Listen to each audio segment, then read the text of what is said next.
सबसे बड़ा दया किया। एक उदाहरण देकर समझाए। ये कहानी को, हर कहानी को याद कर लेना। अपना अपना ना सब लिखनी चाहिए, तुमको भी लिखनी चाहिए। ऐसे नहीं तुम बड़ा पंडित बन गए, इसलिए ऐसे नहीं। इसलिए हर चीज़ को देखो, हम जो कथा सुना रहा हूँ, अगर एक ही कथा को तुम लिख कर रखो ना, फिर बाद में प्रचार कर सकते हो ये चीज़ को। और दुनिया की अगर बात हो ना, 20 साल की बात हम याद करते, जब लड़ाई झगड़ा हो 20 साल की बात हम याद कराते, तुमने मेरे को ये बोला था, तुमने ये किया था, ये किया था, 20 साल की बात याद रहता है। तो भगवान की बात याद हम क्यों नहीं रखें? उसको तो याद रखनी चाहिए ना, ठीक है ना। तुम भी लिखो, जो लिखता है ना वो अपना चीज़ को खुद तुमने क्या लिखा है तुमको समझ में आएगा, वो जो लिख रहा है उसको तुम्हारी समझ में नहीं आएगी। जैसे हम याद करते हैं पढ़ाई के लिए, तो लिख लिख के याद करते हैं, और क्या याद हो जाता है। गुरुदेव ऐसे ओरली याद करें तो इतना याद नहीं होता, जब लिख के करने लगते हैं ना तो वो बहुत टाइम तक याद रहता है। नहीं, हम देखा, हम जो एक क्लास दे रहे हैं, अगर एक क्लास को तुम पूरा एक क्लास होकर तो तुमने सही सही इसको पढ़ लिया, एक क्लास सही सही पढ़ लिया, तुम किसी को भी कोई बोले हम भक्ति करने का क्या जरूरत है, फिर तुम इसको समझा सकते, खोल लेना, अब समझा सकते हो हर चीज़ को। कई प्रश्न होता है, हम भगवान की प्रचार करने से हमारा लाभ क्या है। कोई बोलता है ना, अरे तुम लोग सोशल वर्क नहीं करते हो क्या, दिन भर हरे कृष्ण करते रहते हो।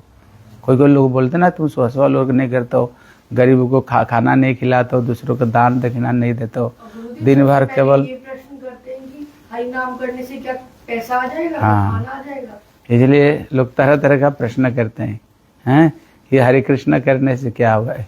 इसके लिए एक छोटा कहानी सुन लो। इसलिए एक समय एक पिताजी और उसका बेटा मेला देखने के लिए गए, और मेला में तो बहुत सारी चीज़ होती है, जैसे उड़न खाटल, और उसमें जैसे घूमते हैं ना चक्र में, किसको क्या बोलते हो, हाँ झूला, हाँ झूला। अब देखना बहुत सारी चीज़ें होता है।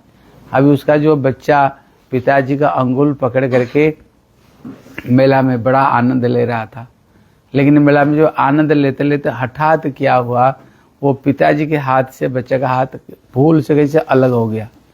जब अलग हो गया, देखता है बेटा अलग और पिता अलग। अभी बच्चा तो मेला को अंदर में रो रहा है, लेकिन अभी बड़ा खुश हो रहा था, बड़ा आनंद ले रहा था। लेकिन कब तक वो आनंद ले रहा था?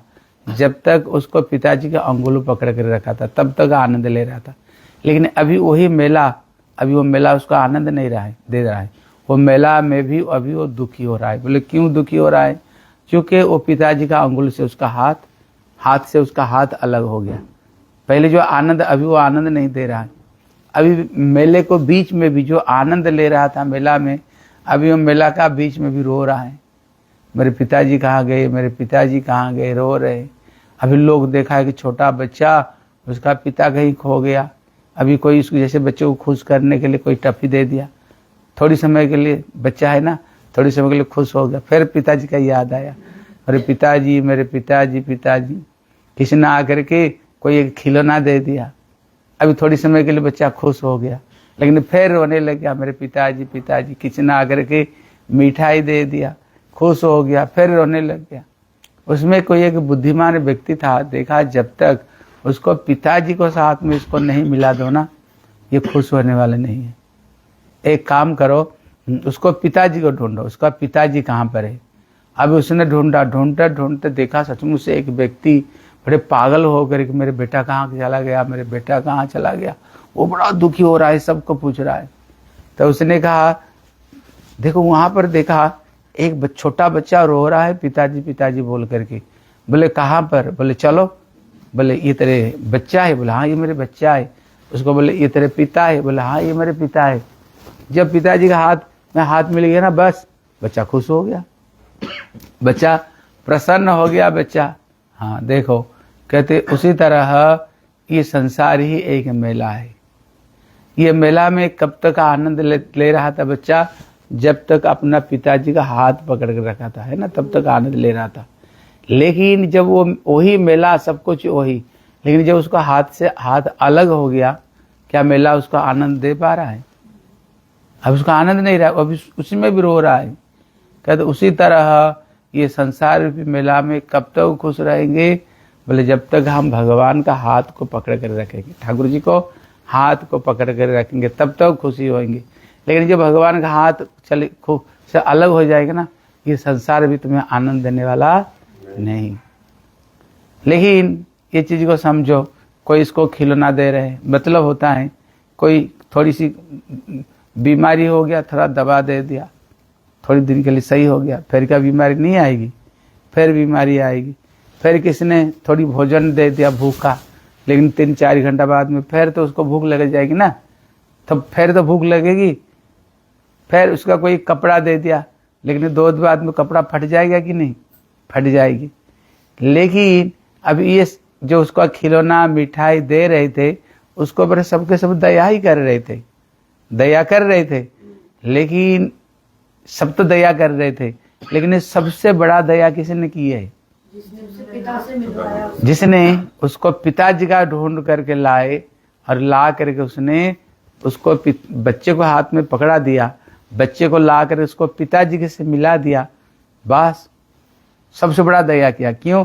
जब पिताजी मिल गए फिर अलग रूप में उसकी खिलौना की जरूरत नहीं, पिता ही खिलौना देगा, पिता ही उसको टफी देगा, पिता ही उसका कपड़ा देगा, सब पिता, सब कुछ पिता ही उसको देगा। फिर तो और किस चीज की उसको जरूरत नहीं। और उसी मेला में फिर प्रसन्न हो गए। कहते उसी तरह हम भी भगवान को भूल करके ये संसार रूपी मेला में तरह तरह का दुख कष्ट भोग कर रहे हैं, दुख कष्ट हम भोग कर रहे हैं। लेकिन सबसे बड़ा दया कौन करता है हमें? जो हमें लेकर के ठाकुर का हाथ में हाथ में पकड़ा देता है, ठाकुर को पास में हमें लेकर के दिला देता है, बस समझो सबसे बड़ा दया उसने किया। क्योंकि जब हम, हमारे पिता कौन है? भगवान है हमारे पिता। तुमेव माता च पिता तुमेव बंधुश्च सखा सुमेव। भगवान ही हमारे असली पिता है भैया। जब हमारे पिता कोई साधारण व्यक्ति है, अनंत कोटि विश्व ब्रह्मांड का मालिक है, हैं? विश्व ब्रह्मांड का वो मालिक है। जब विश्व ब्रह्मांड का मालिक है, जब उनको पास में हम पहुंच जाएंगे, बस सारे सुख, सारे संपत्ति, सारे आनंद, हमें सब कुछ मिल जाएगा ना, सब कुछ हमें मिल जाएगी। इसलिए यहाँ पर कहते हैं जो व्यक्ति जीवों को भगवान की भक्ति देते हैं, बा भगवान की भजन में जब कोई व्यक्ति जीव को लगाते हैं, कहते पृथ्वी के सबसे बड़ा दया। इसलिए ब्रज गोपियाँ कहती हैं, हे श्याम सुंदर, जगत में बहुत बड़ा बड़ा दान है, लेकिन जगत में सबसे बड़ा दान क्या है? बोले जो भगवान की कथा दान हमें करते हैं, भगवान की हमें ज्ञान दान करता है, कहते इससे बड़ा दान जगत में कुछ नहीं। इसलिए कहते जो भागवत कथा हो रही है, कहते इससे बड़ा दान हम सुन रहे थे ना, एक राजा ने कितने गैया दान दिया। पृथ्वी का धूल को कोई गिन सकता, बारिश का बूंद कोई गिन सकता, लेकिन भूल से कर्म करते करते गलती हो गया, एक गैया को दे करके वो गैया कैसे वापस आ गया, फिर संकल्प करके दूसरे ब्राह्मणों को दे दिया। दोनों में लड़ाई हुई, अभिशाप दिए तो गिरगिटी बनना। इतने दान करके भी गिरगिटी बना। लेकिन भगवान का दर्शन कैसे हो गया? कैसे दर्शन हो गया? अरे बोलो, कथा नहीं सुने? कैसे भगवान का दर्शन कैसे हुआ? किसी संत को दान किया था। इसलिए किसी वैष्णव को उन्होंने केवल एक बार भोजन कराया था और एक श्रीमद् भागवत कथा उनको दान किया था, भागवत पुस्तक दान किया था, इतना ही किया था। इसका फल क्या हुआ? कृष्ण दर्शन हुआ, कृष्ण का चरण स्पर्श मिला और संसार बंधन से उसने मुक्त हो गया है, संसार बंधन से उसने मुक्ति मिल गया है। इसलिए कहते हैं जगत में सबसे बड़ा दया है जो भगवत कथा व जीवों को जो हरि की भजन में लगाते हैं। इसलिए प्रभुपाद कहते हैं, कितना बड़ी बात कहते, देखो भगवान की भक्ति का जो प्रचार करते हैं, दूसरों को जो भजन में लगाते हैं, कितने बड़ी बात कहते हैं। वो कहते कोई करोड़ों करोड़ों हॉस्पिटल खोल दे, एक नहीं, ऐसे करोड़ों करोड़ों हॉस्पिटल खोल दे, करोड़ों करोड़ों स्कूल कॉलेज और अन्न छत्र खोल दे, कहते उसमें जो तुमको फल मिलेगा, पुण्य मिलेगी, अगर आपने किसी एक व्यक्ति को भगवान के बारे में समझा बुझा करके अगर प्रभु का भजन में लगा दिया, कहते उससे अनंत करोड़ों गुण में ज़्यादा पुण्य मिलेगी। मतलब इतना महत्व है अगर आप प्रभु की भक्ति के बारे में किसको समझा दो। इसलिए चैतन्य महाप्रभु कहते हैं, जारे देखो तारे कहो कृष्ण उपदेश, हमार आज्ञा गुरु हैया तार ए देश। जिसको देखो उसको भगवान के बारे में बताओ, ठाकुर जी के बारे में उसको बताओ। इससे बड़ा दान जगत में कुछ भी नहीं, ठीक है ना। इसलिए तुम लोग जो क्लास देते हो, तुम जो पति पत्नी, अभी भगवान के बारे में भी थोड़ी क्लास दिया करो। जैसे सोनू मिश्र है ना, सोनू शर्मा, आप देख लेना, MLM का सबसे बड़ा वो है, और ठाकुर जी गीता की बात करता है गुरुदेव। और जो इस्कॉन का जो बहुत बड़ा जो मोटिवेट करने वाला, क्या उसका नाम, जो सबसे नहीं, विवेक वृंदा। देखो स्वामी महाराज के बारे में, गीता के बारे में वो बताता है सबके सब, हैं। इसलिए तुम ढूंढना जो सोनू शर्मा, उसका भगवान है क्या नहीं, आप उसको क्लास को सुनना खोल करके, हाँ देखो वो क्या बोलता है।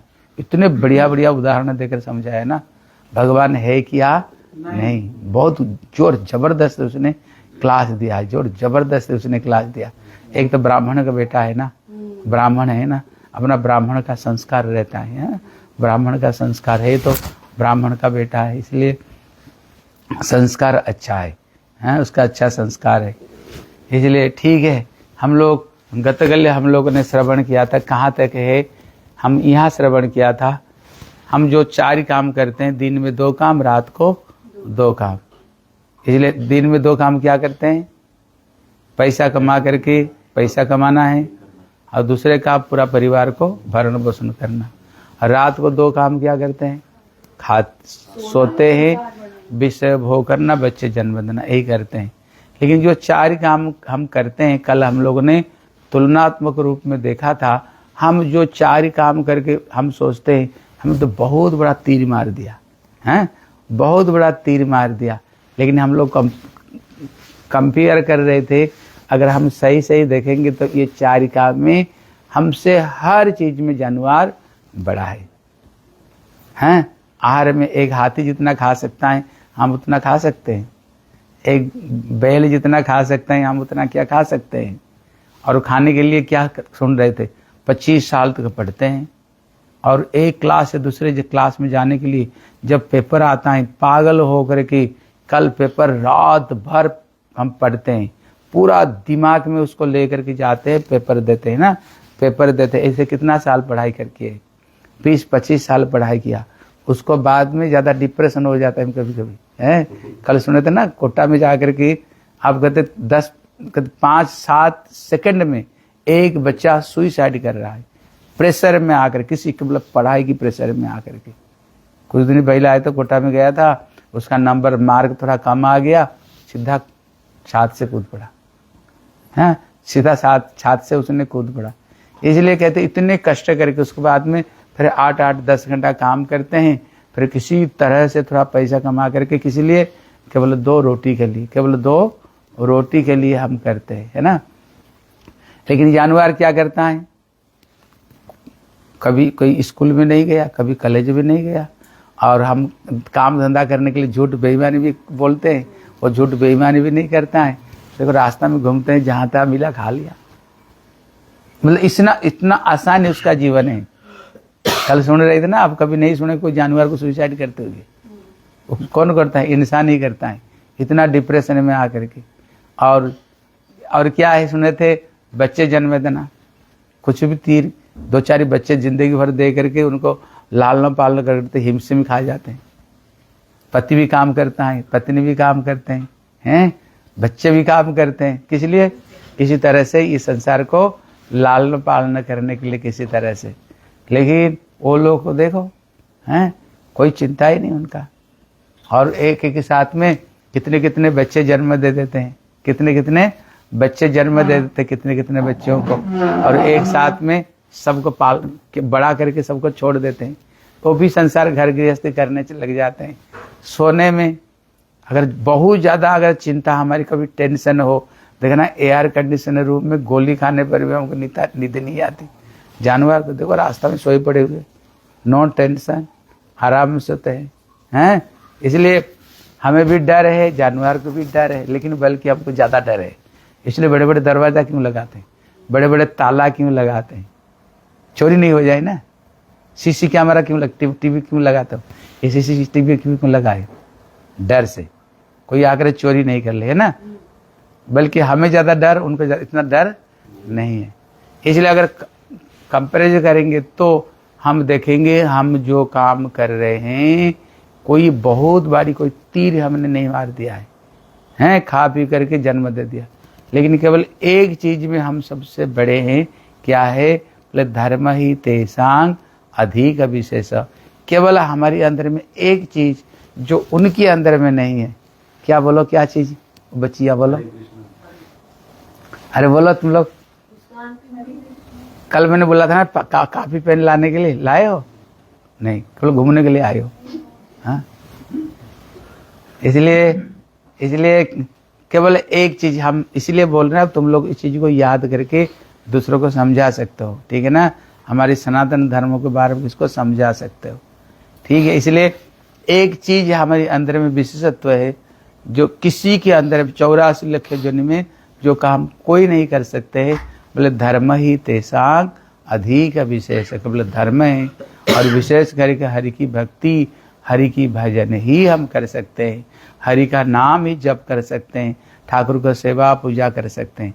केवल इतना चीज के लिए ही हम लोग सबसे बड़े। इसलिए बोले अगर जीवन पा करके तुमने जो 4 काम को बढ़िया से तुमने किए, कहते अगर तुमने प्रभु की भक्ति नहीं की तो भागवत कहता है सींग और पूछ कटे जाने वाले सोपेस्टी के एक तुम एनिमल हो। कहते कि जानवर तुम, इंसान कहने का लायक तुम नहीं। हाँ, क्यों? जो काम के लिए भगवान ने दिया है वो काम को तुम नहीं कर रहे हो। अब जो नहीं करने के लिए दिया उसको पीछे दिन भर लगे हुए, ठीक है ना। इसलिए क्या करनी चाहिए हमें? हरि की भक्ति, नहीं तो 2 पैर का जानवर हम। हाँ, इसको बाद में हम सुनते हैं। उसके बाद का क्लास ये है, अगर हमारी अंदर में, हम कल और एक बात बताया था, दुख का कारण क्या है। देखता हूँ कौन तुम सब क्या कौन सुना था, कौन हमें बता सकता है? बोलो। हमारा मोह माया है संसार में। नहीं, मैंने क्या बताया था? कि हम सुख को ढूंढ रहे हैं, दुख को ज्यादा ढूंढ रहे हैं।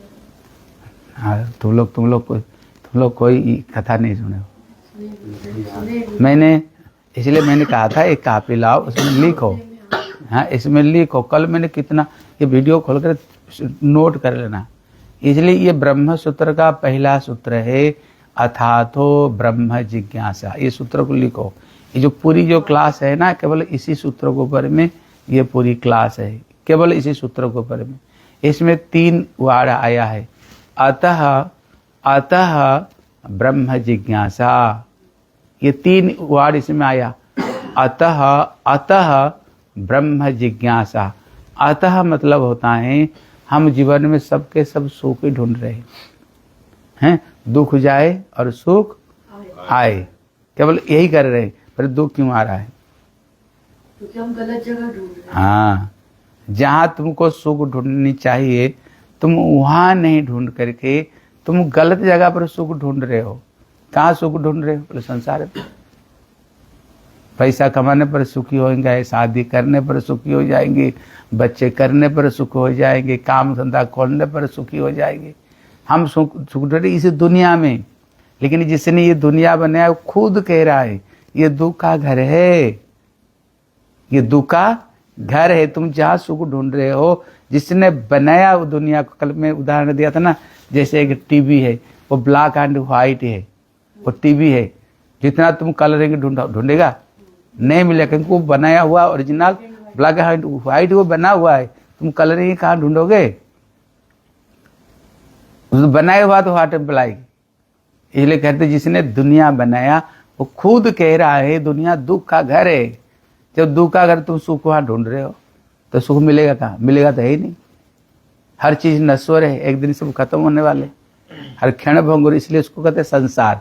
संसार मतलब जानते हो? बता सकते हो संसार किसको कहते हैं? संसार मतलब होता है सम्यक रूपे सरती, जो हर समय हर चीज हमसे अलग होते जा रहे हैं।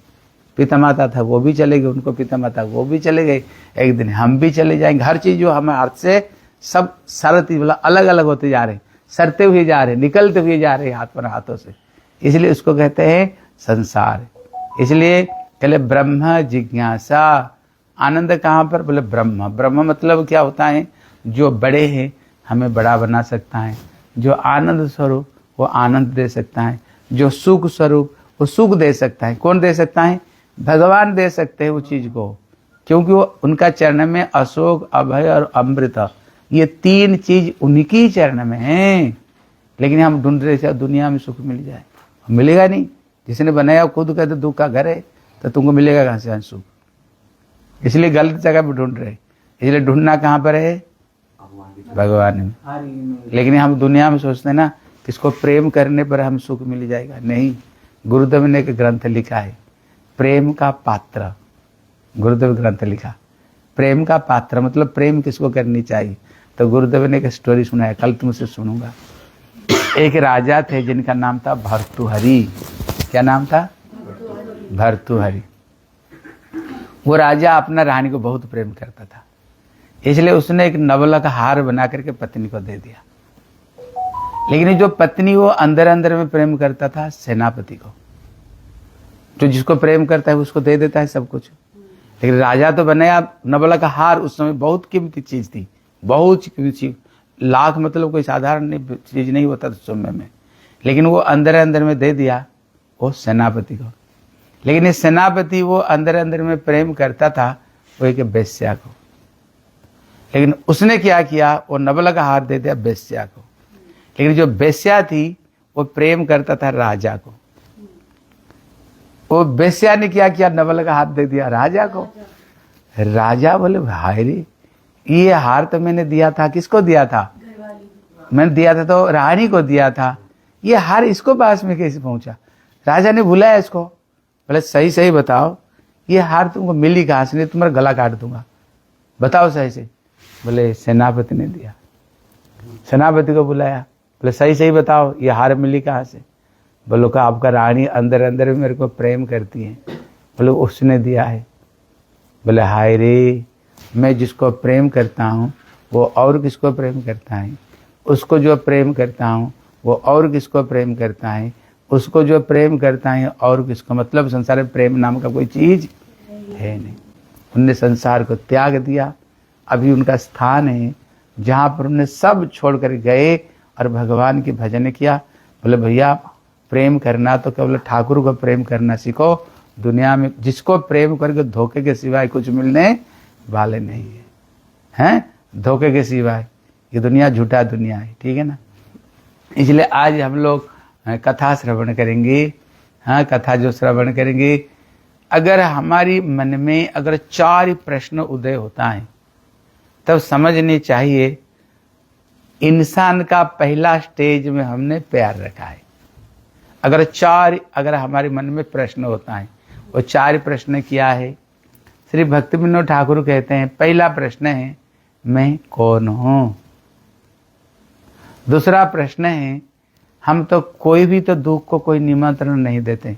कोई कहीं बुलाता है घर में, ये दुख कष्ट आए, अशांति आए, लेकिन ये बिना बुलाए ये दुख कष्ट फिर क्यों आता है? तीसरा जो प्रश्न है के आमी के न मरे जा रहे तापत रहे। और जो तीसरा प्रश्न है मैं यहाँ आने से पहले मैं था कहाँ, यहाँ जब आए उसको पहले हम कहाँ था। और जो चौथा प्रश्न है फिर मरने का बाद फिर हमें कहाँ जाना पड़ेगा। कभी हमने कभी सोचे हुए प्रश्न को? कोई नहीं सोचते, बस आए खाए पिए पैसा कमाए चले गए। लेकिन आप लोग देख लेना, अगर कहीं यात्रा कर रहे हैं ना, कहीं यात्रा करते हैं, सबसे पहले हम प्रिपरेशन करते हैं, कपड़ा लता ब्रश, यहाँ तक छोटे से छोटी चीज़ को प्रति हम ध्यान देते हैं। अगर कहीं 2-3 दिन के लिए यात्रा करते हैं, प्रिपरेशन करते हैं कि नहीं?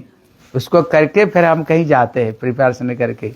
इसलिए भैया 2-3 दिन के लिए यात्रा के लिए हम इतना प्रिपरेशन करते हैं, लेकिन एक दिन ही हमको ऐसी यात्रा करना पड़ेगा जो अंतिम यात्रा होगा। वो यात्रा कब करना पड़ेगा कोई नहीं बोल सकता है। जैसे इनका बेटा गया था, कभी सोचा था ऐसे स्थिति होएगी? कभी सोचा था? कभी नहीं सोचा था ऐसी स्थिति आएगी। इन्होंने भी कभी सोचा था ऐसी स्थिति आई? नहीं कभी सोचा था, लेकिन यात्रा करनी पड़ा कि नहीं। इसलिए लेकिन हम लोग क्या सोचते हैं ना, अरे वो मर गया, हम थोड़ी मरने वाले, हम तो 100 साल से ज़्यादा जिंदा रहेंगे। शास्त्र कहता है नहीं, हमने जो श्वास छोड़ा है ना, दूसरा बार भी श्वास लेके कोई नहीं बोल सकता है। अब पेपर पढ़ करके देखो, बैठे हुए वहीं पर हार्ट फेल, बैठ करके हार्ट फेल। लेकिन हम क्या सोच रहे हैं, हम बहुत दिन तक जिंदा रहेंगे, इसलिए हम भजन से ध्यान नहीं देते हैं। कहते भैया नहीं, कहते इसलिए शास्त्र कहता है निश्वास है नैव विश्वास। ये निश्वास कब बंद हो जाएगा ना, कोई विश्वास ऐसे कोई नहीं। इसलिए क्या करो, कहते कल कर सो आज करो, और आज कर सो अब। बोले पल में प्रलय होएगी, बहुरी रहेगी कब। इसलिए भजन, प्रहलाद महाराज कह रहे हैं जो दूसरे काम है उसको पीछे रखो, उसको पीछे रख लो, वो होता रहेगा। तुम्हारे जो भाग्य में है वो आएगा। जैसे उदाहरण देते हैं, जैसे दुख बिना बुलाए जैसे आता है, अगर भाग्य में सुख लिखा हुआ तुमको आएगा, उसको पीछे दिन भर मत पड़ा करो। जिस काम के लिए भगवान दिए पहले वो काम को कर लो। किस लिए भगवान जीवन दिया है? भगवान इसलिए ये जीवन दिया है, हरि की भजन के लिए ये जीवन दिया हुआ। अगर एक जीवन केवल प्रभु की भजन करते हुए तुम्हारा जीवन चला गया ना, कहते तुम्हारी जन्म जन्मांतर जीवन सुधर गया तुम्हारी। अगर फिर भजन नहीं करेंगे, वही 84 लाख जन्म में पशु पक्षी होकर के फिर जन्म लेना पड़ेगा तुमको। इसलिए पहले सबसे प्रहलाद बच्चों को समझा रहे, बच्चे न प्रयास जथा आयु व्यय पर। इसलिए ये परमायु को नष्ट मत करो। केवल सुख सुख सुख सुख सुख, हम तो यही चाह रहे ना, मिले कैसे दुख जाए, थोड़ी जा रहे सुख आ रहे। भाग्य में होगा तो लिखा होगा तो आएगा। इसलिए क्या करो, हरि की भजन करो, क्योंकि यही काम अगर तुम जीवन में कर लिया तो समझो सब कुछ हो गया। इसलिए यहाँ पर बताए, अगर हमारे अंदर में 4 प्रश्न अगर कभी आता है, मैं कहाँ था, फिर यहाँ पर क्यों आया, इसको बाद में हमें कहाँ जाना पड़ेगा, हमें कहाँ जाना पड़ेगा, वहाँ का सिचुएशन कैसे होगा। जैसे यहाँ रहने के लिए कितना सुंदर घर मकान बने हैं ना, बड़े सुंदर मकान, लेकिन उसको बाद में जहाँ जाएंगे, कभी सोचा है उसका क्या सिचुएशन होगा, उसका एटमॉस्फेयर कैसे होगा? कभी हमने सोचे? कभी सोचते नहीं। लेकिन वो चीज़ को ध्यान रखनी चाहिए। हाँ, अगर आगे जीवन पर बढ़िया होगा तभी बढ़िया होगा। शास्त्र कहता है अगर प्रभु का भजन नहीं करोगे तो तभी तो जीवन तुम्हारी अगली जो जीवन है बढ़िया से बढ़िया तुमको जीवन मिलेगा, बढ़िया स्थान मिलेगा, बढ़िया दुकान घर मकान सब बढ़िया तुमको मिलेगा। इतना बढ़िया मिलेगा तुम जो सोच भी नहीं सकते हो, इतने बढ़िया तुमको मिल जाएगी, है ना। इसलिए अगर प्रभु का भजन नहीं करोगे तो पता नहीं कौन सा जीवन में जाना पड़ेगा। इसलिए यहाँ पर कह रहे हैं अगर 4 प्रश्न हमारे अंदर में आनी चाहिए। फिर उसको बाद में यहाँ पर ये बता रहे हैं, कहते ये संसार में हैं, कहते ये दुनिया में हैं, कहते दुनिया में आने पर सबको 7 तरह का दुख भोगना पड़ेगा। वो पैसा वाला क्यों नहीं हो और वो गरीबी क्यों नहीं हो, हैं। कोई बोलेगा नहीं ज़्यादा पैसा कमा लेंगे तो सुखी हो जाएंगे, कोई बोलेगा गरीबी है तो दुख नहीं आएगा। नहीं, कहते जो साधारण है, कहते संसार में आने पर उसको 7 तरह का दुख उसको भोगना ही है। कहते वो 7 तरह का दुख क्या है, हैं। इसलिए कृष्ण जिसको भगवान की, हाँ, कहते जो 7 तरह का दुख है इसको सबका कमन सबका अंदर में है, कि सबका अंदर में कमन। यहाँ पर बताए जैसे जो 7 तरह का दुख, जो दुख को कोई चाहता नहीं। अब बता, कोई दुख को चाहता है? कोई नहीं चाहता है, लेकिन वो 7 तरह का दुख सबको भोगना पड़ेगा। और जो 7 तरह का जो दुख है, कहते उसको जगत में उसको कोई एड़ा नहीं सकता, मतलब उसको कोई दूर कर नहीं सकते। ये सभी के लिए आएगा, हैं। जिसको कोई चाहता नहीं और जिसको कोई दूर नहीं करता, जिसको 7 तरह का दुख आना ही है जीवन में। बताओ क्या 7 तरह का दुख है? सुने पहले तुम लोग को सुने ना, क्या क्या बोलो? हाँ, और हाँ, इसलिए एक बार अगर इस चीज को तुम लिख कर रख लेता ना जिंदगी भर के लिए, इसलिए कोशिश करो कम से कम एक क्लास को अच्छे तरह से याद कर लेने के लिए। देखो ये 7 तरह का दुख क्या है, कृष्ण गीता में कहते हैं। पहला नंबर जन्म, लिख लो। उसको बाद में मृत्यु, तीसरा है, बोलो कल्पना दीदी, जरा और व्याधि। आध्यात्मिक, आदि भौतिक, सात तरह के। हाँ, आदि दैविक, आदि भौतिक, आध्यात्मिक। कहते ये 7 तरह का दुख। आज 4 तरह का दुख सुन लो हैं। पहला नंबर है जन्म।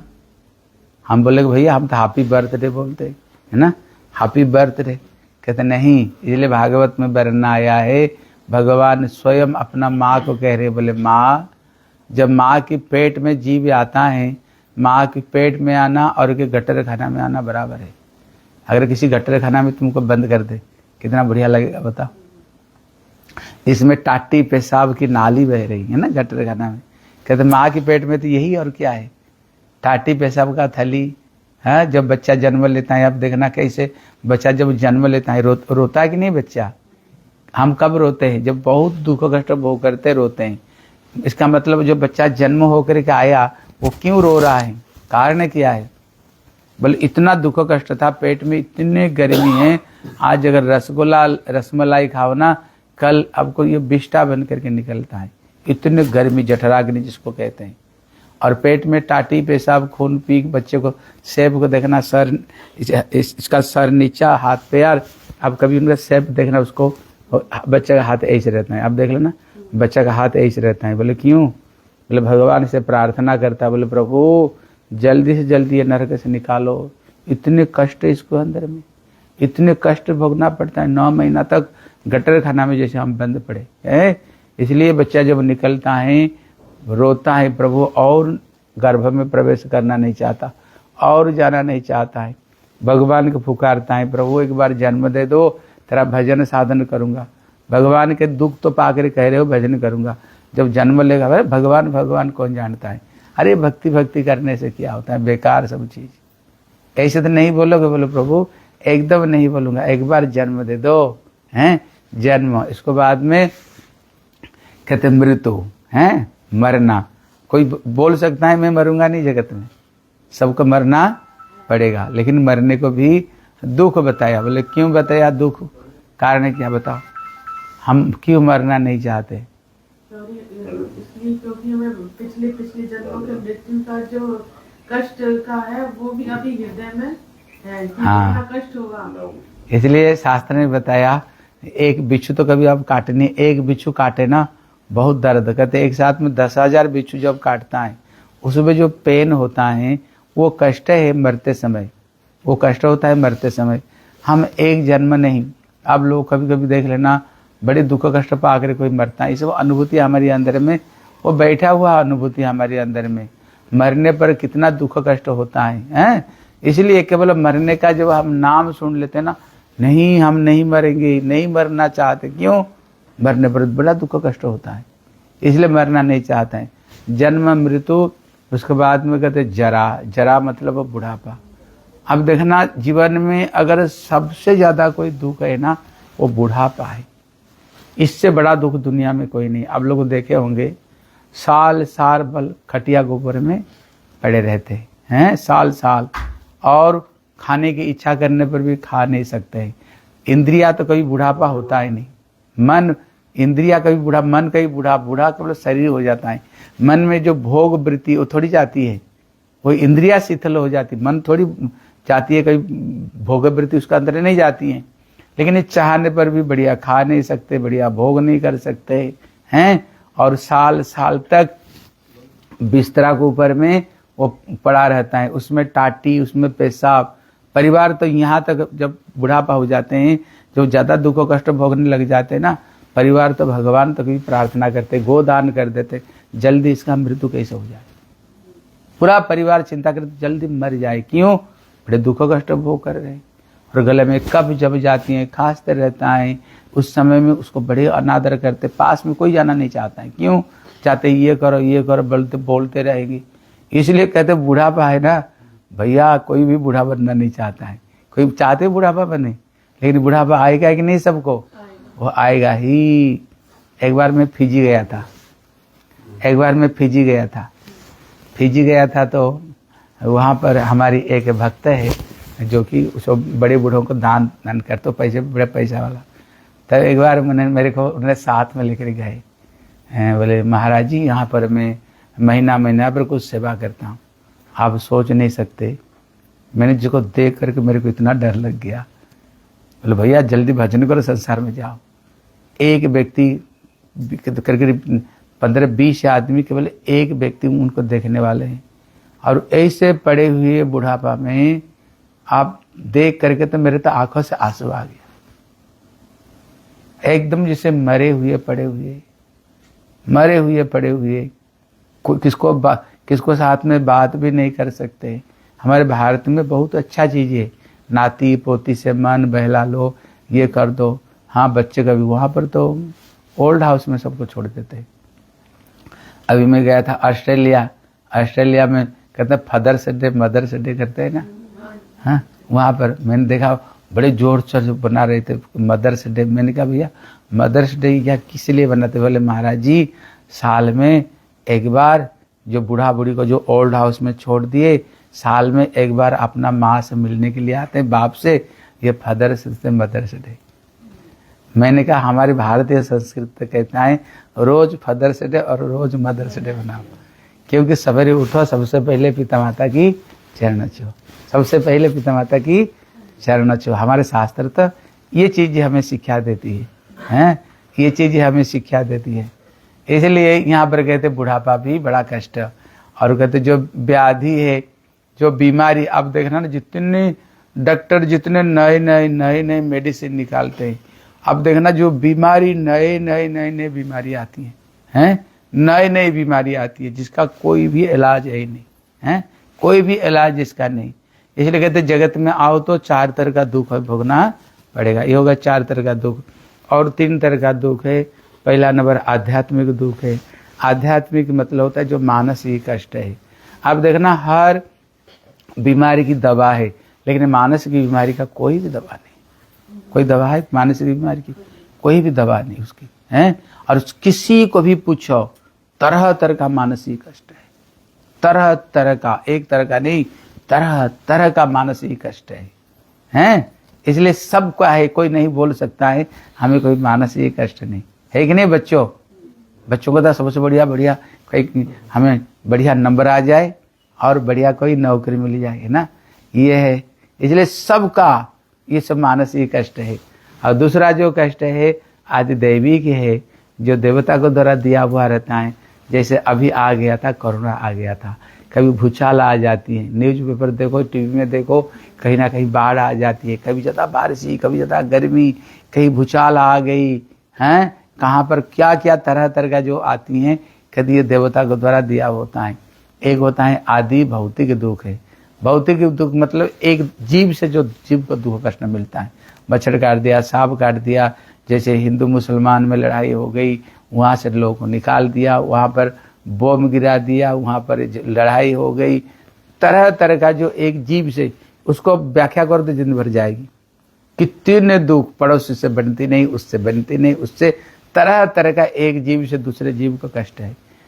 कोई नहीं बोल सकता है ये दुनिया में ये 7 तरह का दुख किसको है नहीं, सबको लेना पड़ रहा है। इसलिए हम कोई राइट नहीं, सब रंग है, हम कोई राइट नहीं, सबके सब रंग, सबके सब। इसलिए ये सबके सब दुख हमारे ऊपर में भुगतना पड़ रहा है। कहते यहाँ पर कह रहे हैं जीवन का जो असली समस्या क्या है, जीवन का असली समस्या क्या है। कहते जीवन का जो असली समस्या है ये 7 तरह का समस्या ही असली समस्या। कोई बोलेगा नहीं जो असली समस्या, हमें तो बहुत ज़्यादा बारिश हो गया इसलिए ये समस्या हो गया। कहते नहीं, अब कहीं पर अगर बहुत ज़्यादा बारिश हो गया, हमारी ये हो गया गड़बड़ी, ये गड़बड़ी, ये, लेकिन आप जो छता बेचने वाले को सोचा कर पूछो, वो क्या बोलेगा? जो छतरी बेचता है तो बोलेगा हमारा ज़्यादा समस्या हो गया, बारिश हो गया। छतरी वाला को पूछो, बोले भैया इस बार तो हमारे बहुत सेलिंग हुआ। बोले क्यों? बहुत बढ़िया बारिश हुई तो सेलिंग हुई। कोई बोलेगा हमारे बीमारी हो गया ना इसलिए हम बड़े दुखी। डॉक्टर को जाकर पूछो, वो क्या बोलेगा? बोले इस साल हमें बहुत प्रॉफिट हुई। क्यों? क्योंकि लोग बीमारी पड़े ना, बीमारी पड़े तो ज़्यादा लोग डॉक्टर के पास में आए, तो फिर क्या हुआ? हमारे बढ़िया काम धंधा चला, हाँ, काम धंधा चला। अब देखना एक के लिए एक समस्या है और वही समस्या दूसरे के लिए बढ़िया है, दूसरे के लिए बढ़िया है। हैं तो बहुत सामान, बहुत रेट बढ़ गया, हम तो कहते रेट बढ़ गया, दुकानदार को पूछो वो क्या बोलेगा, भैया इस बार माल बहुत बढ़िया मिला। अब देखना कि दुनिया में एक के लिए एक समस्या हो ना, दूसरे के लिए वो के लिए अच्छा होता है। कहते ये समस्या नहीं, जो मूल समस्या है, ये जो 7 तरह का जो दुख कष्ट है, ये असली समस्या है, ये असली समस्या यही है। अगर कोई बोलेगा नहीं, जो साइंस ने जो एडवांस किया है, हम बोलेंगे ना साइंस ने बहुत एडवांस कर लिया, ये दुख को थोड़ा कम कर दिया एडवांस करके। लेकिन उसको उदाहरण देते हैं, आप अगर सही सही विचार करोगे, साइंस ने जो एडवांस किया, एक तरफ में दिखाई पड़ेगा तो एडवांस है, लेकिन दूसरे तरफ में देखोगे बहुत ज़्यादा नुकसान हुआ। जैसे स्मार्टफोन है, हाँ स्मार्टफोन है, बहुत एडवांस है। अब देखना बच्चे कितने बिगड़ रहे हैं, जितने बच्चे बिगड़ रहे हैं ये स्मार्टफोन से बिगड़ रहे हैं। इसी से बच्चे को इतना आदत बिगड़ गया। हम गए थे अभी, उनका 3 बच्चे थे, तीनों का छोटे छोटे बच्चे, सब चश्मा लगा हुआ। मैंने कहा भैया इतने कम उम्र में चश्मा कैसे लग गई? बोले बाबा ये जब तक उसको स्मार्टफोन नहीं देते ना, खाना भी नहीं खाता है, ये सोता भी नहीं, ये खाना भी नहीं खाते, सोता भी नहीं, रोता रहता है। और वो उसको देखते देखते इसको तीनों बच्चे का चश्मा, छोटे छोटे बच्चों का चश्मा लग गया, तीनों बच्चे को। और उसमें कहते 2 तलवार का धार होता है ना, बढ़िया चीज़ भी आती है, गंदी चीज़ें आती है। बच्चे लोग जितने सारे गंदी चीज़ को देख करके स्मार्टफोन में फ्रेंड बना देते हैं, उसमें डिवोर्स कर देते हैं, उसमें शादी करते, उसमें डिवोर्स कर देते हैं उसके अंदर में। हाँ, जितने गलत संबंध उसके अंदर में, सारे गलत संबंध उसमें अंदर में कर रहे हैं। हाँ, इसलिए आप देखोगे दूसरे तरफ में अभी कोई देश था ना, करके 3000 लोगों को एक साथ मार डाला, उसमें क्या बास्ट करके। अरे तुम लोग सुनो, कौन देश ने? इजराइल ने ना, इजराइल ने ना, वो उसके अंदर कोई सिम लगा कर रखा था, जो ऐसे सिम लगा कर रखा था, तुमको पता है कि नहीं सब? हैं, पता नहीं? उन्होंने हाँ उसको क्या सिम लगा रखा था, एक साथ में उसने दबाया तो हाँ पेजर होते हैं ना, हाँ इजराइल दुनिया में सबसे ज्यादा टेक्नोलॉजी में, हाँ उसने शायद कितने कहाँ के लोगों को, जो ईरान का लोग है ना, एक साथ में कितना 1000 लोगों को वहीं पर बैठ कर इन्हें बास्ट ऐसे करा, मोबाइल जिसको पास मोबाइल था सबके सब एक साथ खत्म कर दिया, उनको खत्म कर दिया एक साथ में। जैसे आटम बम बनाया ना, अभी देखो आटम बम बनाया, हमारे स्वामी महाराज कहते हैं साइंस बहुत एडवांस है। क्या बोले आटम बम बना दिया। अभी हिरोशिमा नागासाकी में गिरा, अभी भी वो वहाँ पर विकलांग लोगों को जन्म हो रहे, सब वहाँ पर एकदम मर हुई बना दिया है। अभी से जैसे अभी युद्ध हो रहा है, कौन? रसिया और हमारे यूक्रेन में लड़े। स्वामी महाराज कहते पहले साइंस इतना एडवांस नहीं था, कैसे लड़ते थे? डंडे लेकर के, डंडे तलवार, एक दूसरे को डंडा 2 दिन डंडा मार दिया, इतना। लेकिन अभी क्या है, अब देखो पूरा, अब आपको पता होगा यूक्रेन का कितने ध्वंस कर डाला। क्यों? ये साइंस ने इसे एडवांस किया। हाँ, साइंस ने एडवांस कर लिया। हाँ, एडवांस किया, एक तरफ में देखोगे एडवांस है, लेकिन दूसरे तरफ में देखोगे ना बहुत सारे नुकसान भी, बहुत सारी चीज़ को आप देखोगे। आप लोगों को ज़्यादा इस विषय पर पता होगा, कितने इस चीज़ को लेकर के नुकसान कितना हो रहे हैं। इसलिए ये कोई एडवांस नहीं, एडवांस तभी होता अगर 7 तरह का जो दुख दर्द है, अगर जैसे बुढ़ापा का कोई कम कर सकता है? दुनिया में कोई है बुढ़ापा रोक सकता है? जैसे मृत्यु, उसको कोई रोक सकता है? नहीं है। जन्म, इसको कोई रोक सकता है? हैं? इसलिए व्याधि कोई रोक सकता है? कोई रोक नहीं सकता है। ये जो 7 तरह का दुख को कोई भी, हाँ, तब यहाँ पर कह रहे हैं लास्ट जो पॉइंट से आता है। लेकिन हमारे जितने दुनिया के जितना लोग क्या कहते हैं, जितना भोग करो, यही तो सिखा देता ना साइंस, यही तो, जितना हो सके अपन इंद्रियों को तेज करो, और तेज करते हुए जितना हो सके तुम भोग कर दुनिया को, यही सिखा देता है ना। लेकिन भोग में रोग है, भोग में शांति नहीं। इस विषय को हम कल सुनेंगे, भोग में कैसे रोग है और भोग में कैसे सुख शांति नहीं है। ठीक है, कल इस विषय को हम लोग श्रवण करेंगे। कितना टाइम हो गया? 10 बजने में 5 हाँ 10 मिनट ये होगा। और 5 मिनट सुन लेते हैं। ये बात तो सुन लिए, अभी भक्ति की बात सुन लेते हैं, ठीक है। और 5 मिनट सुन लो। हाँ, कहते श्री चैतन्य भागवत की कथा हम सुनेंगे। जब चैतन्य महाप्रभु गृहस्थ महाप्रभु ने जगत में रहे, 48 साल तक महाप्रभु रहे जगत में। उनने 24 साल तक उन्होंने रहे गृहस्थ लीला में, हैं। फिर 24 साल को बाद में फिर उन्होंने सन्यासी महाप्रभु ले लिया, लेकर के सन्यासी धर्म को जाजन किया। तब महाप्रभु शिक्षा देते हैं, जो घर में रह करके भक्ति करना चाहते हैं उनको कैसे प्रभु की भक्ति करनी चाहिए, आपको प्रभु की प्राप्ति हो जाएगी। फिर जो घर छोड़ करके सन्यासी का जीवन लेना चाहते उनका जीवन कैसे होनी चाहिए, कहते भगवान स्वयं अपना जीवन में उतार करके दिखाया। इसलिए कहते साधु पावा बड़ा कष्ट, जीवे रे जानिया साधु गुरु रूपे कृष्ण आइलन दिया। भगवान ने देखा कली युग में जो साधु बहुत दुर्लभ है, इसलिए भगवान ही एक साधु बन करके आए और आदर्श उन्होंने दिखाया। महाप्रभु जब गृहस्थ लीला में थे वो क्या करते थे, इसको सुना। बोले दुखी रे देखिले प्रभु बड़ा दया करी, अन्न वस्त्र कड़ी पाती देन गौर हरि। कौन दिन सन्यासी आई से 10-20, सभा निमंत्रण प्रभु हैया हरीश। कहते महाप्रभु अगर कोई दुखी दरिद्र को देखते थे बड़ी दया करते थे उनको ऊपर में, हैं। हाँ, महाप्रभु बड़े उनको ऊपर दया करते थे। इसलिए कहते जो गृहस्थ जो धर्म है कहीं कहीं पर बहुत बड़ा बताया गया गृहस्थों को, क्योंकि एक गृहस्थ धर्मचार्य आश्रम में 25 साल तक ब्रह्मचर्य पालन करते थे, हैं। 25 साल के बाद में 25 साल गृहस्थ, उसके बाद में वानप्रस्थ, उसके बाद में सन्यासी। ये 4 वर्ण है। अब आश्रम में 4, इसमें वर्ण आश्रम में देखो 3 आश्रम को गृहस्थ पालन करते। कितने आश्रम को? एक तो ब्रह्मचारी जीवन को गृहस्थ पालन करते हैं, फिर जितने जो सन्यासियों को भी गृहस्थ पालन करने वाले, वानप्रस्थों को भी गृहस्थ ही पालन करते हैं। इसलिए कहते श्री चैतन्य महाप्रभु जब गृहस्थ लीला में थे वो क्या करते थे, बोले जो दुखी दरिद्र को अन्न देना, महाप्रभु स्वयं अन्न उनको वस्त्र देते थे। उनको हर तरह से महाप्रभु दुखी दरिद्र को देख करके उसके ऊपर बड़े महाप्रभु दया करते थे उनको ऊपर में। और क्या करते थे, कहते कौन दिन सन्यास आए से 10-20। महाप्रभु क्या करते थे, कभी कभी साधु सन्यास को निमंत्रण देते थे, 10-10, 20-20 घर में निमंत्रण करते थे। निमंत्रण करके आकर के माँ को बोलते थे, माँ आज हमारे घर में 20 सन्यासी भोजन करेंगे। लेकिन महाप्रभु जन्म हुए बहुत गरीब ब्राह्मण, पहले ब्राह्मण लोग कोई बिजनेस नहीं करते थे, उनका धर्म होता था केवल भिक्षा का द्वारा ही जीविका निर्वाह करना, उनका यही धर्म था।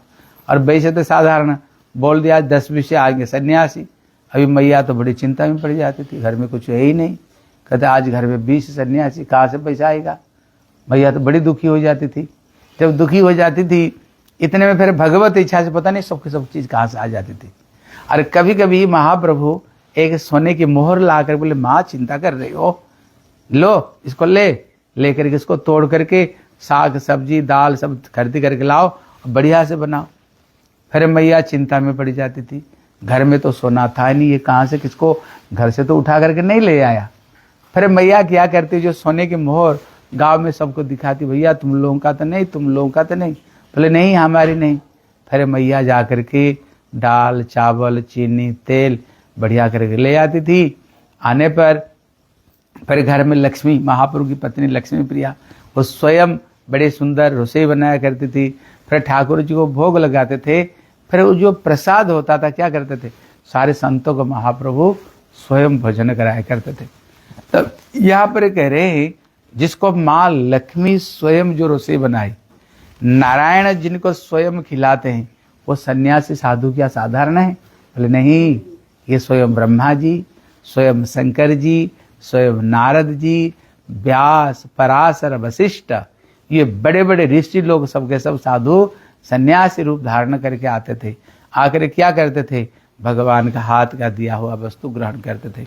इसलिए महाप्रभु यहाँ शिक्षा देते हैं, यहाँ पर कहते हैं, कहते महाप्रभु कहते तृणादि भूमि रुद्रकम वाक्य चतुर्थी श्रृणुता एतान्यपि सताम गेहे नौ छिदन्ति कदाचन। कहते जो नियम है जो गृहस्थ धर्म का, हम जो चीज कमाते हैं उसका कुछ परसेंट भगवान और भक्तों की सेवा में लगानी चाहिए। बोले क्यों लगानी चाहिए, कारण है क्या? बोले कारण है हमारी जो एनर्जी, जैसे आप भजन करने के लिए बैठो, अब देखना मन नहीं लगता है, मन छटपट करता है, मन उधर इधर इधर उधर भागता रहता है। बोले क्यों भागता रहता है, कारण क्या? बोले कारण है एनर्जी जब आप भगवान को देंगे तब तो आप प्रभु का स्मरण, आप देखना आप जिसको ज्यादा प्रेम करते हो, आप भजन के लिए बैठना, आपका मन वहीं जाएगा। क्यों? आप वो चीज को प्रेम करते हैं। लेकिन हम जो परिश्रम को द्वारा जो पैसा को हम कमा रहे हैं, जो कमा रहे हैं, तो हमारी एनर्जी कहाँ जा रही है? पैसा कमाने में। लेकिन वो जो पैसा, वहाँ तो बोले 1/4 सत्संग, भगवत कथा, नहीं तो भक्तों की कथा, दान पुण्य में 1/4 देनी चाहिए। देने से क्या होता है, जैसे आपका जो परिश्रम लगा पैसा कमाने में, वही पैसा जब लगता है भगवत सेवा में, फिर आपका संस्कार बनता है, आपका सुकृति बनती है। हम सुना रहे थे ना, चूहा कैसे तेल खाने के लिए गया, दांत में बत्ती फंस गई, मुंह थोड़ा जल गया तो 2-4 बार छलांग लगा दी। भगवान बोले वाह, कार्तिक महीना दिया बुझने जा रही थी और चूहा ने जो दिया बुझने जा रही थी उसको तेज कर दिया, मुंह में आग लगा तो 2-3 बार छलांग लगा दिया। भगवान प्रसन्न हो गए। अगली जीवन में वो चूहा राजकुमारी बन करके आई। क्यों? संस्कार बन गया, उसकी संस्कार बनी है। बोले संस्कार तभी बनती हैं जब हम कुछ भगवान की सेवा में लगाते हैं। क्यों? जिस चीज में लगाते हैं उसमें हमारी आसक्ति है। इसलिए नियम है, हम जो कमाई करते हैं उसका कुछ ना कुछ हमें सत्कर्म में लगाओ। अब एक व्यक्ति देखो, पैसा के ऊपर पैसा आती जा रही, एक व्यक्ति गरीबी के बाद में गरीब हो रहा है। कारण क्या? अगर बैंक बैलेंस से रहेगा तभी तो मिलेगा। अगर इसको बैंक बैलेंस नहीं, उसको मिलेगा कहाँ से? ये जिनको पास पैसा आ रही ना, इन्होंने पूर्व जन्म में दिया है, उनने दान दिए है, तभी इसी जीवन में उसको पास में आ रहा है। एक व्यक्ति देखना दिन भर काम करते करते करते थक जाता है, आती नहीं। क्यों? पहले तुमने कुछ किया नहीं, पहले तुमने कुछ भी नहीं किया, दान पुण्य नहीं किया, तभी तुम्हारे पास में नहीं आ रही। अरे एक व्यक्ति को पास में आ रहे हैं मतलब है पहले उसका बैंक बैलेंस है, तभी आ रहा है। इसलिए पहले जो टाटा, बिरला, आप अंबानी, जो बड़े बड़े लोगों को देखो कितने दान करते हैं, उनके पास में इतना पैसा क्यों आता है? वो दे रहे हैं। बड़े बड़े मंदिर, बड़े बड़े धर्मशाला, बड़े बड़े अन्न छत्र खोलते हैं, देते हैं। देने पर तभी तो आएगा। अगर तुम दोगे नहीं, तुमको कहाँ से आएगा बताओ? बैंक बैलेंस है ही नहीं तुम्हारी। इसलिए नियम है 1/4 हिस्सा जो कमाई करते हैं उसको सत्कार में लगाओ। इस पहले जीवन में तो किया इसलिए आ रहा है, अगर इसी जीवन में नहीं करेंगे तो अगले जीवन में कुछ भी नहीं मिलेगा। क्यों? कुछ भी नहीं मिलेगा। क्यों? था तुमने मिला, अभी तुमने दिया नहीं, मिलेगा कहाँ से? इसलिए महाप्रभु यहाँ पर कह रहे हैं जो अतिथि हैया, यहाँ पर कहते हैं गृहस्थ हैया अतिथि सेवा नहीं करे। जो गृहस्थ होकर के अतिथि की सेवा नहीं करते हैं, बोले पशु पक्षी हैते हो अधम बलिचारी। कहते पशु पक्षी से भी वो अधम है। इसलिए यहाँ पर कहते हैं अगर कोई अतिथि आया, अगर तुम्हारे पास में हो, कम से कम आसन बैठने के लिए दो, 1 गिलास पानी दे सकते हो, है ना। अगर इतना नहीं, तुम्हारे पास में 2 मीठी बोली तो है, किसको थोड़ा मीठी, इसके लिए तो कोई पैसा नहीं लगता है ना, किसको साथ में 2 मीठी तो बोली बोल सकते हो। इसलिए कहते किसी गृहस्थ घर में ऐसा नहीं होता, ये सब चीज नहीं है। इसलिए क्या करनी चाहिए? महाप्रभु स्वयं शिक्षा देते हैं हमें क्या करनी चाहिए। कुछ ना कुछ हमें कमाई का अंश हमें सत्कर्म में लगाओ, फिर क्या होगा? अगले जीवन में फिर भी माल आएगी, फिर आएगा, नहीं तो कुछ भी आने वाले नहीं। इसलिए महाप्रभु गृहस्थ होकर के सब भक्तों की महाप्रभु सेवा करते थे। फिर और क्या करते थे? कल हम सुनेंगे। फिर लक्ष्मी प्रिया क्या करते थे? महाप्रभु तो यह करते थे। फिर उनका पत्नी लक्ष्मी प्रिया क्या करती थी? कल हम ये बात को सुनेंगे। ठीक है। निताई गौर प्रेमानंदे। हरि हरि बोल। हरे कृष्णा कृष्णा कृष्णा हरे हरे, हरे राम राम राम हरे हरे, हरे कृष्णा कृष्ण कृष्ण हरे हरे, हरे राम राम राम हरे हरे, हरे कृष्ण कृष्ण कृष्ण हरे हरे, हरे राम राम राम हरे हरे, हरे कृष्ण कृष्ण कृष्ण हरे हरे, हरे राम राम हरे निताई गौर हरि बोल, हरि बोल, हरि बोल, हरि बोल, निताई गौर हरि बोल,